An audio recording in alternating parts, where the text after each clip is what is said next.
Hi everybody, welcome to my channel. Today's video is my top 5 healing decks, with a couple bonuses. They're mostly oracles. Actually, they're pretty much all oracles except one kind of hybrid deck. But I find that I switch out tarot decks for healing work frequently. Like I can find because the messages are so sort of specific to each card. I find that I really gravitate towards oracle cards for healing work as well, in combination with tarot. But these are my top 5 that I go to over and over, and they tend to give me just the messages that are kind of relevant to, where I am and who I am at this time. And yeah, so let's get into it.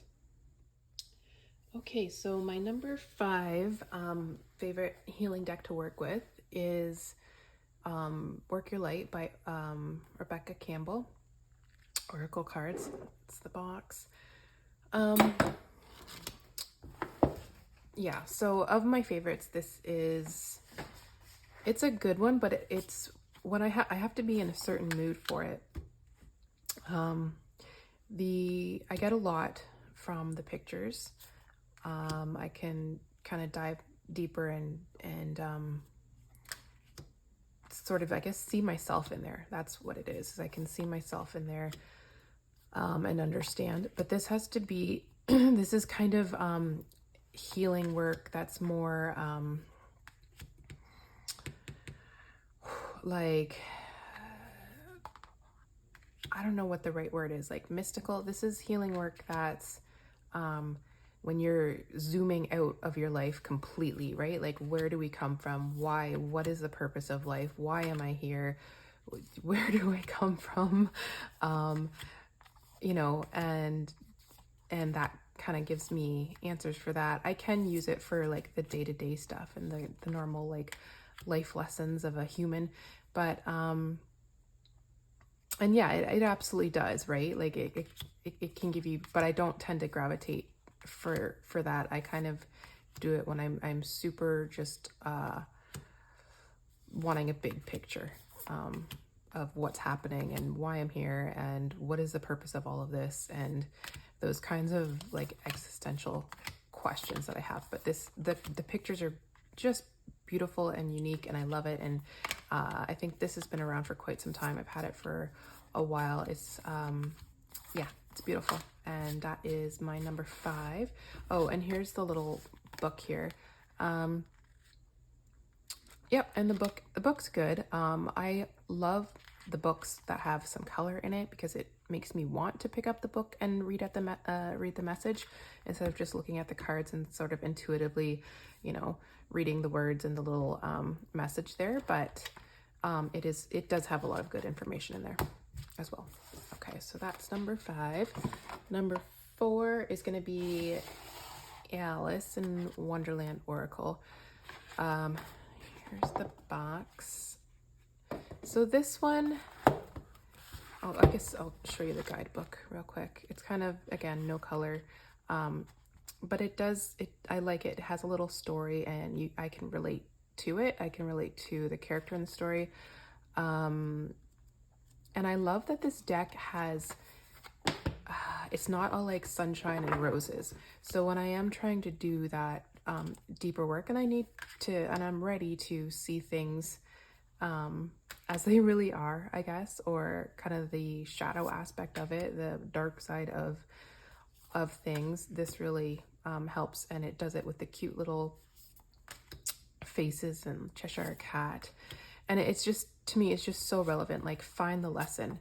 That's such a message I need to hear over and over again when life is hard. Like, what is the lesson in here? What do you need to remember? What do you need to go back to? Or what different way are you trying to do something? Or should you be trying to do something to get to a different result? And it just kind of keeps the magic in life. And like follow your own good advice. Those are, like, I see my eyes in her. I have the weirdest eyes where it's like green, then like yellow, or my kids say golden, and then kind of like a brown red, and then the pupil. And so whenever I pull this card, I'm like, I totally see myself sitting there having a cup of tea and just really, I don't know, that's my card. Yeah, so anyways, beautiful cards. I love the artwork, and just the messages on here are amazing and relevant for me, and just relevant for everyday life, right? Remember to be, you know, glad, remember to be grateful, and you create your own world, right? As within, so without, so create your own happiness. I don't know, like every card just has this amazing message, and I love it. Love it. Look, there's my weird eyes again. Anyways, that is number 4, Alice in Wonderland. Okay, number 3 is this one. So this is a new one to me. So how do I have it in my top 5? Seasons of the Witch, the Letha Oracle. And there's the box. I looked online, like I looked at the other ones, and this one was the one that spoke to me the most. That's why I got it. Absolutely love the color in this little guidebook. Absolutely love it. It's got the keywords, and it's telling you why you're getting the card and explaining it. Great information. So the guidebook I find really well. And then, I love the color, right? So I could, even if I wasn't working with the deck per se, I could just take this and read this as like a little book and just give me more insight into life and lessons and all that stuff. Okay. The cards themselves, ooh, so pretty, right? The what's that called? Gilding, right? But the messages are just resonate with me huge. More kind of the life lessons and the cycles that we go through, explaining that. I can pull so much from the cards. It's, you know, I find them relevant.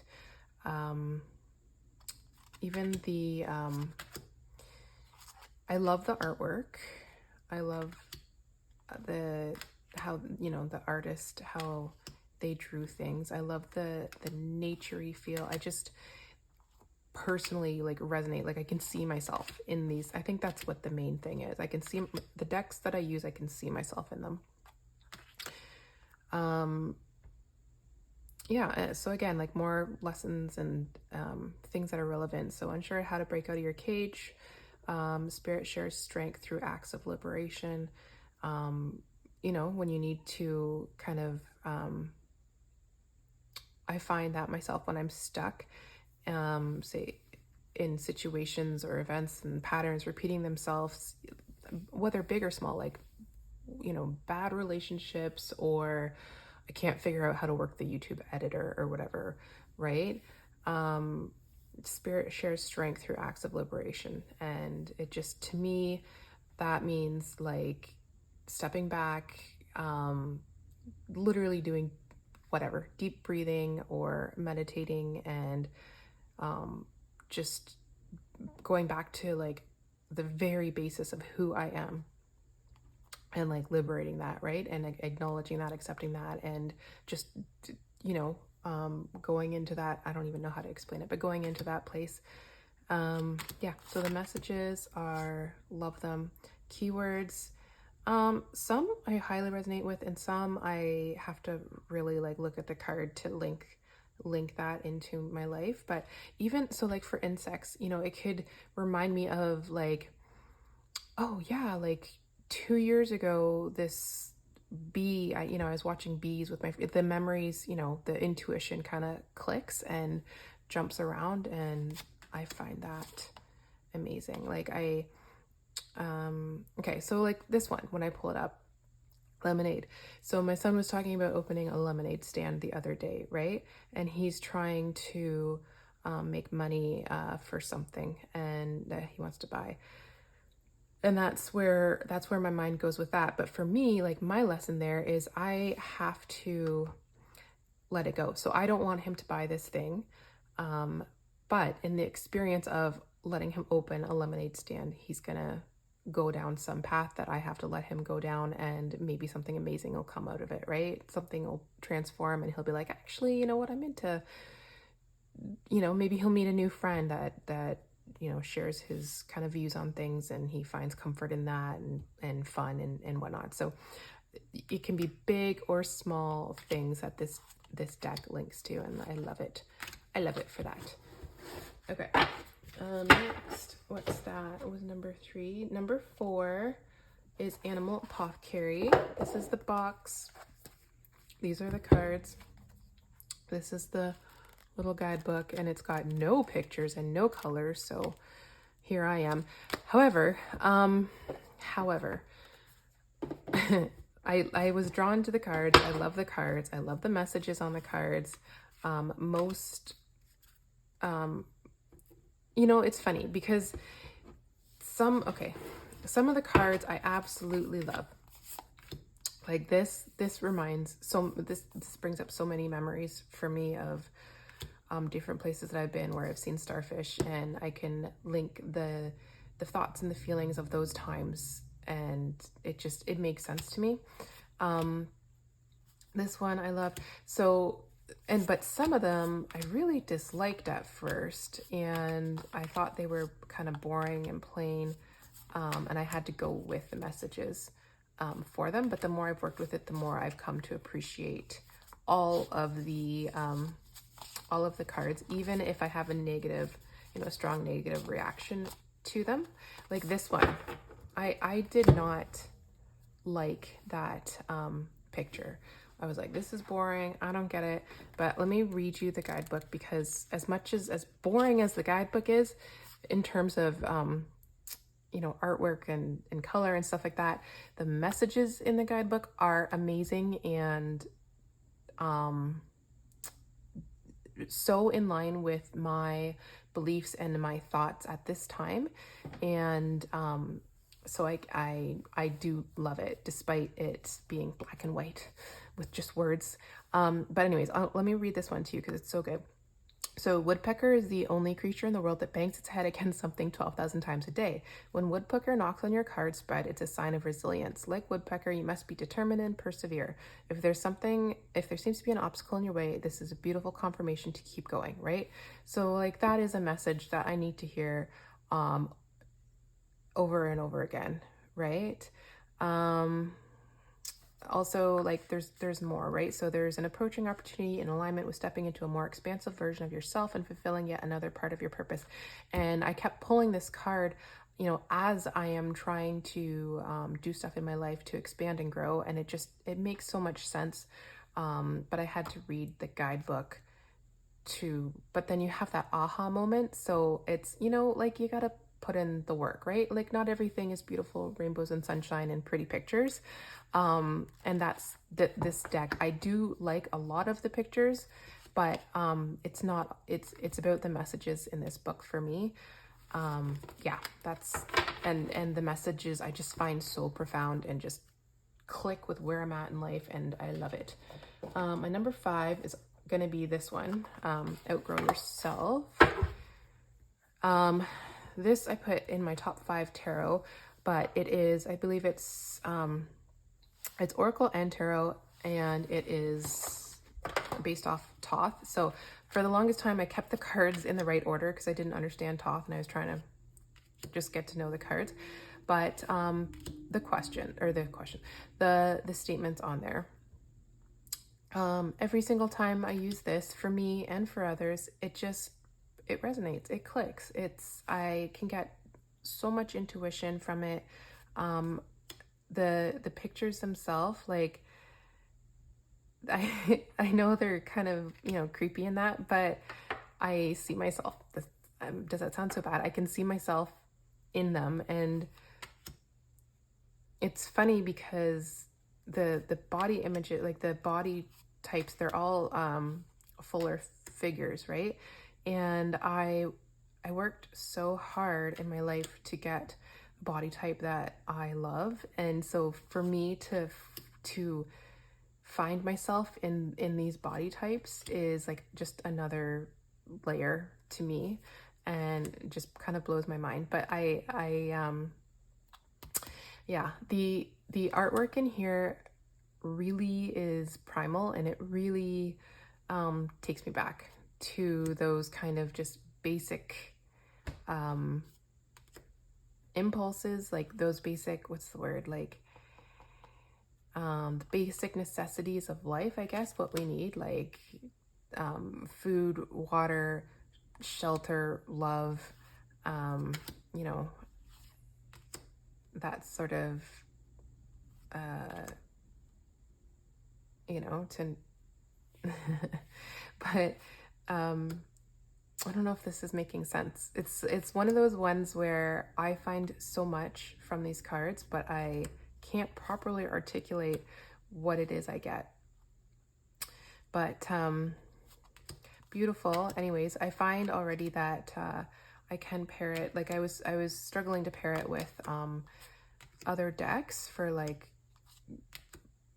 sort of expanding the reading, but I have found a few. Maybe I'll do a video about that, about pairing Oracle and Tarot decks, because I haven't seen very many out there, and I really, that's fun to me. I love when they complement each other, and you know, either the artwork or the messages or both. Yeah, so I love it, and it's one of those decks that it's truthful. It's a truth teller, and it's not very bubblegummy truth teller. I mean, it's if I was gonna make this a person, it is like the ant that just tells you how it is. So they love you, but they're, you know, maybe they're like the ones like chain smoking in the corner of the family reunion, and like, you know, hey honey, you don't want to wear that shirt. It's like that kind of message, you know, just tell you how it is, but they, underneath it all, they love you. Like, does that make any sense? Does any of this make any sense? Okay. So anyways, that's that. And then I do have a couple, I guess we're going to say, okay. So this one, the Osho transformation cards is this one, and this is the box. Where's the top of the box? I don't even, oh, there's the top of the box. But I actually have like a little gem crystal in there. This one, this is, I don't use this every day. I have to be in a right mindset for it, but it is, like it says there, insights and parables for renewal in everyday life. So it's like everyday life, like parables. And I find this just, I need to hear it, right? So when I'm ready to do, when I get to that stuck place, when I'm like, why is this happening? What is my lesson? Where am I going? You know, what's next, kind of thing. This is a good one, but you need time to kind of sit with it and like read.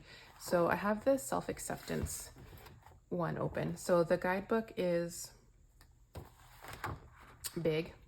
It's big, it's clunky, it's got a picture, so I'm happy, but it's not color, but that's okay. So it has like the whole like parable, right? So king went into his garden and da da da da da. And it gives you the keyword and like this is the story that it refers to, and then a little kind of more quick blurb on like what the card's about. And if you have time, you go into the kind of parable of it. But I just the messages are life events that we need to hear, that like sometimes we don't know why things are happening or what they're happening for. And you know, this kind of says, you know, to figure it out, you need to, you know, do this, like self-accept, or maybe you're not meant to find it out right now. Like maybe spirit and everything is working on it, right? So sit back and relax, like whatever it is, but it links it to a story, and I find that really helpful when I have the time, but really just deep and profound, and for like the big life lessons in life. How many times can I say life lessons? But I'll just flip through the cards for you here. And yeah, I like the artwork. I like the, like I love the expression on the faces. I can see so much in them, in their emotions, and yeah, I try to link it to like tarot, right? So I think that's what I do is I to quickly find a message in there. So like this, I'd look at that, I'd be like, is that, the 7 of Cups going on there? Like what kind of energy is that? But you got to really sit with the card and then from there go into the guidebook and find the story that it relates to. Yeah, I love it. But like I said, it's not what I pull out every day, but it does have those big, profound life lessons that I need to hear. And generally speaking too, like against what's the word I'm looking for? From different cultures and through like different ages, right? Like boomers and Gen X and Gen Y and Gen Z, like these are all lessons that we're going to be facing at one point in this life or the next life or past lives or whatever it is. Anyways, that is Osho Transformation. And then I do have one more one that I don't know. I like it. It's newer to me. I guess that's what it is. It's newer to me, so I'm still like getting into it. Like it's got those cards there, but Botanical Gardens, and it's got like such a cute box and little guidebook with the picture, and I like this symbolism there. So it gives like a snapshot of like what it's about, and it explains it, and it's inspirational message, and that's a cute little guidebook. And then the cards themselves, I love the quotes. So it's almost like every single quote is just, I love. It's just amazing. Love is the magician that pulls man out of his own hat, right? Yeah, I've seen that, right? Lily. The lily is the emblem rare of many virtues, good and rare. Here's one. There's nothing noble in being superior to your fellow man. True nobility lies in being superior to your former self. Like, yes, right? Look, doesn't that just take you right out of where you were and put you into, jump you into like a new version of you when you remember that? Because all these lessons, I swear we knew them. We know we've been there. It's just we need to kind of remind ourselves of it, and once you get there, it's like that aha moment, like, oh right, that's what life's doing to me right now. That's right. And like, how many times are you gonna bang your head against the wall like the woodpecker? Like maybe you need to, like maybe that's persistence and you need to keep going, and maybe you need to try something new and look at things a different way and switch up that perspective. But prosperity depends more on wanting what you have than on having what you want. Oh my gosh, like every message is just totally no mud, no lotus. Yep. And like to me that would be a good one for my kid, right? Because like to me that means also like no mistakes, and you don't create anything or do anything, or like you have to make mistakes in life. You have to grow out of the dirt, right? And my older kids kind of going through that now of like not wanting to make mistakes, and it's like, sorry kid, like that's just life. Like you're gonna make mistakes. That's how humans are. Yeah, so beautiful pictures. I love the antiqueness of this, and this actually pairs really, really well with one of my, so I'm gonna do a pairing video and show you what I like to pair these with, but love it. And I don't love the backs because it says words on them, and I don't like that, but they shuffle pretty good. I didn't talk about shuffling any of the other cards, but basically they're not my favorites for I like the Toth, or not the Toth, the Outgrow Yourself one for shuffling. That's a really good shuffle one. And the that's pretty much it out of these. Anyways, thanks for sticking with me. These are my top 5 healing tarot decks, and yeah, if you want a private reading, my link is down in bio, and I hope you have a great day. Bye.